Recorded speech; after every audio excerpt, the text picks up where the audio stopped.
Datuk Seri Anwar Ibrahim sudah hilang kredibilitinya sebagai seorang pemimpin. Itu kata pengendali Blok Malaysia Today, Raja Petra Kamarudin, yang pada satu ketika dulu merupakan rakan karib ketua pembangkang itu.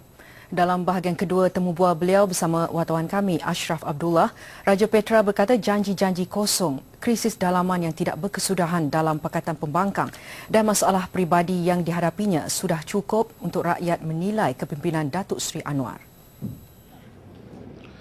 Raja Petra yang pernah diberi kepercayaan oleh Datuk Seri Anwar untuk menerajui sidang redaksi Akhbar Parti Keadilan berkata, dalam Pakatan Pembangkang pun Anwar sebenarnya tidak dihormati.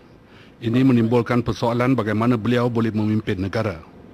Jadi di sini nampaknya Anwar gagal menjaga parti-parti komponen dan gagal menjaga pemimpin-pemimpin. Alasan diberi, kita memberi kebebasan.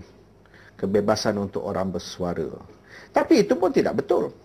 Sebab apabila ada sesiapa yang bersuara mengkritik pemimpin, tidak akan diambil terhadap mereka. Jadi kebebasan tidak diberi. Hakikatnya juga menurut Raja Petra, Pakatan Pembangkang tidak boleh bersatu kerana berlainan ideologi. Dalam Kerajaan Negeri Selangor saja, perselisihan faham antara PAS, DAP dan Keadilan amat ketara. Misalnya di Selangor, Hassan Ali keluar kenyataan lain yang berbeza dari mungkin dasar kerajaan negeri. Dan Hassan Ali mengatakan ini dasar PAS. PAS pula mengatakan bukan. Itu pandangan peribadi. Itu bukan dasar parti. Apa yang Hassan Ali kata, itu pandangan peribadi yang PAS ni maknanya tidak terima. Jadi di dalam PAS pun, mereka tidak bersatu. Dan DAP pula mengatakan tak boleh. Kita tidak boleh terima dasar itu sebab dasar kerajaan ialah seperti berikut. Kecoh. Contohnya kata beliau dalam isu penjualan arak di Selangor. Kita ambil satu isu saja, bir misalan. Jadi orang sudah keliru, boleh ke tak boleh. Yang ini kata boleh, yang ini kata tak boleh, yang ini kata rampas, yang ini kata serah balik, tak boleh rampas. What is the policy? Jadi Anwar Ibrahim sepatutnya economic advisor, penasihat kepada Kerajaan Selangor. Ada pernah Anwar keluar kenyataan mengatakan, this is our policy. Ini dasar kerajaan negeri. Dan kalau awak ni ahli kerajaan, ini dasar kita. Tidak. Anwar berdiam. Sementara di bawah ni bergaduh. Itu bukan satu contoh kepimpinan. Not a good example of leadership. A leader knows how to control the soldiers. Beliau berkata selepas 3 tahun berkuasa di beberapa negeri, rakyat sudah boleh menilai prestasi Pakatan Pembangkang.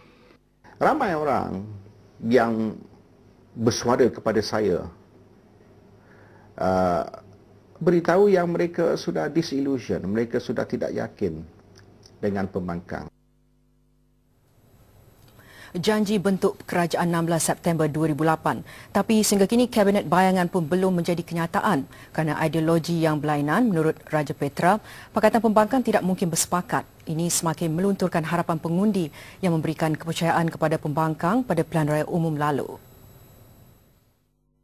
Dan oleh kerana isu 16 September, di mana ramai orang percaya kepada janji Anwar, yang lebih kurang menjamin yang 16 September, termasuk saya sendiri.